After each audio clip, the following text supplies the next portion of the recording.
So I'll tell you this, right? These two played a long set before. Total of 80 games, like iDom edging it out. These guys were discussing the matchup, sharing tech, sharing philosophies, but now it's for the big bucks, the big Benjamin Franklins, as you say. I've got respect to you guys as dollar bill out here. But it's going to be interesting because EndingWalker didn't really use the Psycho Upper against Mena. He was in the winner's side, dropped to the loser side, and he's gone up against loser run, loser momentum-based iDom. How terrifying is that, Vicious? I mean, it's a lot. When you happen to gamble with he's going to do it. He's doing it. You were talking about this earlier. He's going to do it. Okay, there's been a little bit of back and forth, healthy debates regarding this one. Sure. EndingWalker thinks Ed slightly edges it. Other people will think on paper that Poison wins. He's going to try out the Poison here. If Poison gets the life lead, she can win the matchup. But you also have to remember V-Trigger 2, she hasn't really got any answers to deal with it. And also, I'm just going to go with V-Trigger 1. That's going to be a punish there. He's got to be careful utilizing Crouching Fierce because standing hard kick does go over it and can potentially crush counter her. But right now, iDom's off to a very good start. But it's a considerable life lead here. Good jump back into Cycle Snatcher. And he could also the amount of control that we were talking about against EndingWalker. He's trying to go in with a bunch of these flickers, but still gets served with the snatch out of the sky. This is it as well. Forward throw, 2 bars in the corner. He's going to activate Ultra Snatcher. Throw tech there from iDom, and he gets hit with the EndingWalker tech with the throw flicker off the throw tech. And I love that, the standing light kick. Get off of me.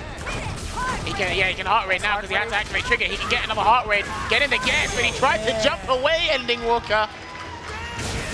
Looking too good here for him. This is a match we've been looking forward to since we've seen EndingWalker. Yes. Wanted to see how he fared up against one of the best in the States. Oh, almost got the jumping fierce, but iDom just managed to work his way out of there and still got the conversion into flicker. Doesn't even catch the whip like that in such a fashion. I gotta say, the roundhouse now. Oh boy, you thought you get a what? No! Getting a bit crazy out here. 2 missed pushes. That's the sad hard kick throw bait, yeah, and he's getting hit by it. iDom's trying to press hard kick off the throw tech properly, but flicker beats that because it is 6-frame startup. Take that trade off. iDom down. Give it a trigger out. No sir. The pretender EX. Right, there we go. He's gonna get the medium avant line chased down. He's not gonna V-shift. He's gonna hold this. He will firm this. To the block and V-shift there. Trust me, EndingWalker is familiar in this match. There it is. You were talking about it earlier. You highlighted the Psycho Upper. When were we gonna see it come into play? Well, in a pivotal moment, EndingWalker clutching it out. The second round. Here we go. I also can't forget shouts to X-Finesse as well, because I know iDom's played him a fair bit in this matchup with both Poison and Laura. So these guys, it's going to be the psychological battle. These guys are going to be slugging it out in each other's mind. All right, there you go. He has to block that. Very careful, because Poison has to fight this matchup from the corner, utilizing those heavies and the medium. Oh boy. Crush counted. iDom's got full resources. He might have to spend super to get out. He might have to super to get out. We'll see. Find the hit first. A bunch of flickers coming down in. The stun is there, and EndingWalker ending game number 1. Pivotal fashion. That is so impressive. Flickers back to back. You were talking about the escape option that iDom had. That guy doesn't want anything to do with that pressure. But this is where you got to give credit. Sorry to cut you off. This is where you got to give credit to EndingWalker's precise spacing. Right? That range where he's playing with flicker, mediums don't work. You can't press medium kick. Heavies are too slow. And it's like, so when light kick is out of range. Exactly. Yeah, he said I'm going straight to Laura. And you were talking about it, you prefaced it earlier.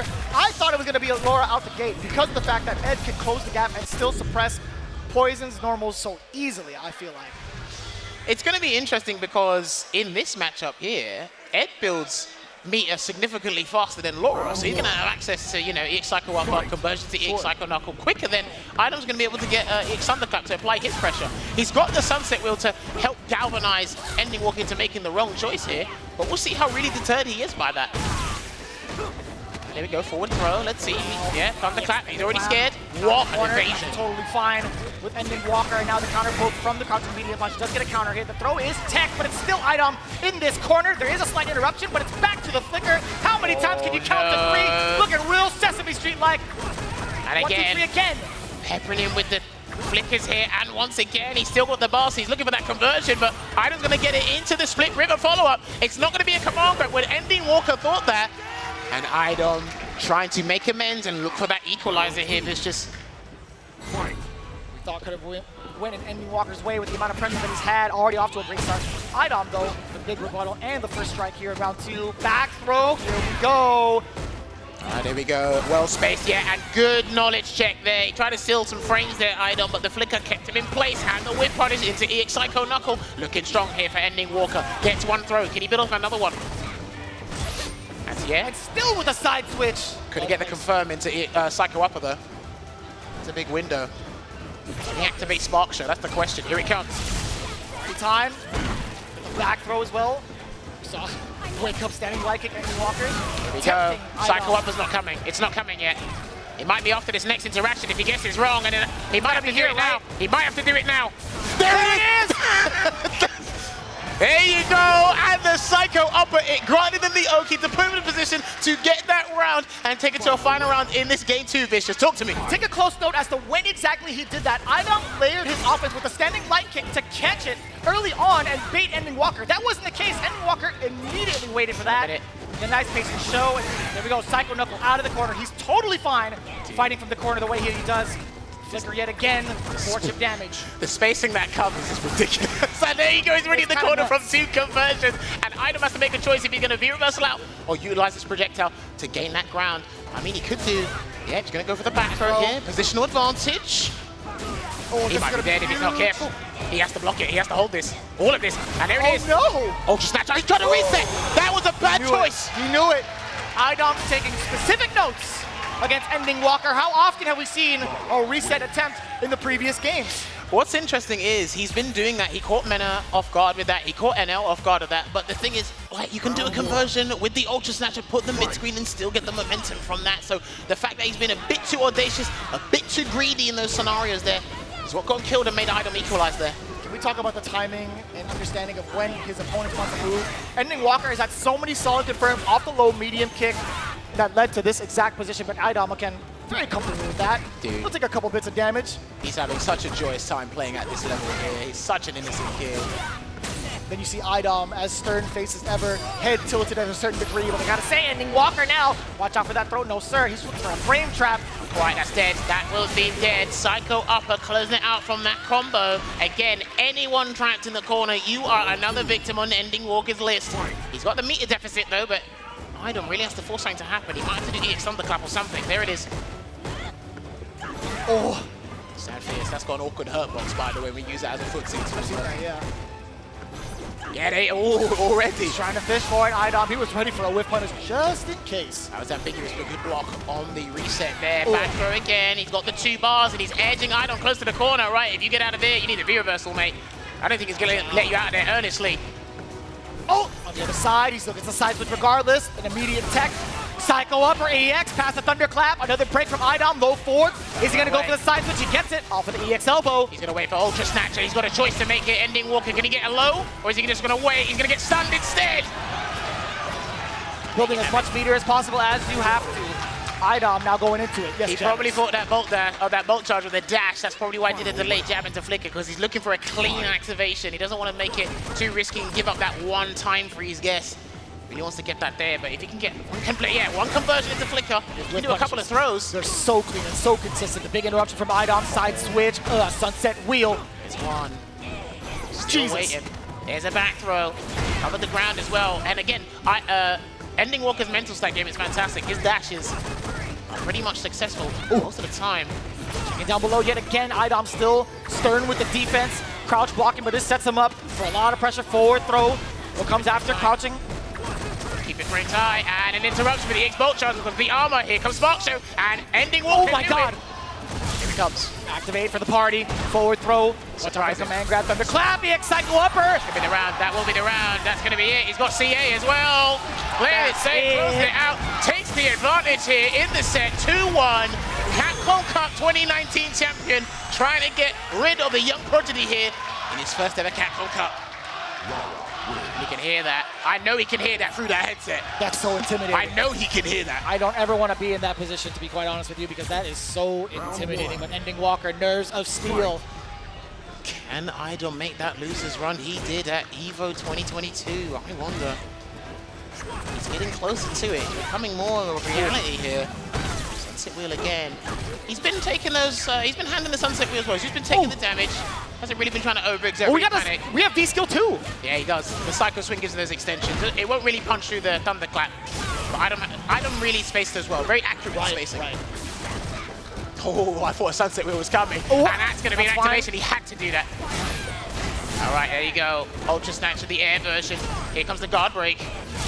Activation off the medium kick, Thunderclap EX version now down below, and he still catches EndingWalker with the reset. Watch out, the second Walker! He does it again! Watch out, Ultra Snatcher! Wait a minute! He uses the armor, but it doesn't matter. The elbow for iDom. Look at that match point. I actually think iDom did that bolt charge to counter the flicker after the throw take. He's been paying attention, so this is where he brings out the tools. And I tell you what, if EndingWalker has anything left in the tank, you need to bring it out now. A huge start. EX Psycho Knuckle bringing him to the corner. iDom trying to recreate that space. That's huge. The punish on the sweep. Slight miscalculation there. And again, he is going to be, he's going to be panicking. On defense, he'll panic. This is potentially last round here. Oh my God. Back throw. All right. Meaty elbow miss. Yeah, it's hard to get the timing right, especially to make it 0 on block there. Going to get the conversion. Doesn't have the bar. Here we go. Right, if you guess wrong after this, you're done. If you guess wrong after this, you are done. And he guesses correctly. He's got the V trigger. Oh no! That's going to be confirmed. It's a critical art. It's the back throw. He's still got another chance. Sunset wheel. Here comes He's got an activation. Hang on a minute, Vicious. Ultra Snatcher, what happens? Shakes the Gets corner. the knockdown. He really needs this. Guard break. Can he get another throw in there? The stagger. Oh no, the critical art's going to rebuild for iDom. Guard break. Watch out now. And there's the punish. He hasn't got any V trigger left. And that was the throw bait. And he gets hit with the bolt charge for the game. Woo! The definition of clutch. Except's very own iDom eliminating the young prodigy, EndingWalker. And what a time to bring out the EX bolt charge option. Post throw tech trapped in the corner. He knew it. EndingWalker had to overextend to just get an iota of a chance to bring himself back into the dogfight, but he took that chance. He could afford that game because of his beneficial situation. He tried to start things out with the poison. Not too bad, but it might be a little bit rusty, especially in environments like this where Laura has been bringing the game, bringing the heat for that momentum to ride him through the loser's bracket. Vicious. We saw exactly how difficult it was. Once you're unable to control the strategy that you wanted, playing within the mid-range game, once EndingWalker was in iDom's face, just as this example, it was lights out thanks to the flicker momentum. But then that switch up to Laura, the tried and true, what set him apart from the rest of them. We saw that kind of barrage, that offense from the thunderclaps, the perfect setups going into it, and also just the big conversions that he needed to. Yeah, look, he was getting all the successful conversions before, right? But this is it. You got to give credit to iDom's defensive choices, just the defense in general, fighting for the corner. He reminds me of Dominion in SF4. Just, he was happy to fight from the corner. Didn't like the situation, but if it, again, you wouldn't make mistakes running away because there's nowhere to run away to, but we can turn things around and then, yeah, just be pivotal and get that game-changing moment. And then we saw that time and time again. One or two things, if I had to nitpick, one or two things I disagree with on EndingWalker's end was resets to try and steal that was one the time. positional He immediately advantage. cut back on doing that as soon as that option had failed him. And now, EndingWalker, I gotta say, man, the way that he pivots his strategy against certain players has been at an astronomical level that I can't comprehend. I can only watch and call it, but man, I'm looking forward to seeing him in the future of Street Fighter because he is the shining light, I feel like, for the new generation. Dude, his progress has been like increasing by leaps and bounds. And this is only the start. This is his, what, third event? Third offline event. His third offline event. Ladies and gentlemen, we are not making that number up. He is 16, his third offline event at Capcom Cup, yo. But you know what? Bowing out at 5th place, it's not a bad shout. Again, he went third at his first event, first at his second, 5th place here. One of the hardest events to do it at. You know, I'd be super proud, and I hope his parents are super proud of him as well. Hopefully, we get to see the young prodigy playing in Street Fighter 6 in full force. I gotta ask, man, for the crowd down below, we gotta give it up one more time for EndingWalker. Ladies and gentlemen, that is such an impressive run. He's been such an inspiration to even guys like us, players down below. As soon as he made his eyes on, he made himself known onto the scene, all eyes were on him. And I'm so glad that he got to fulfill what he needed to do and set his own mark in FGC history. Well, as we ruminate and still continue to look back on that set,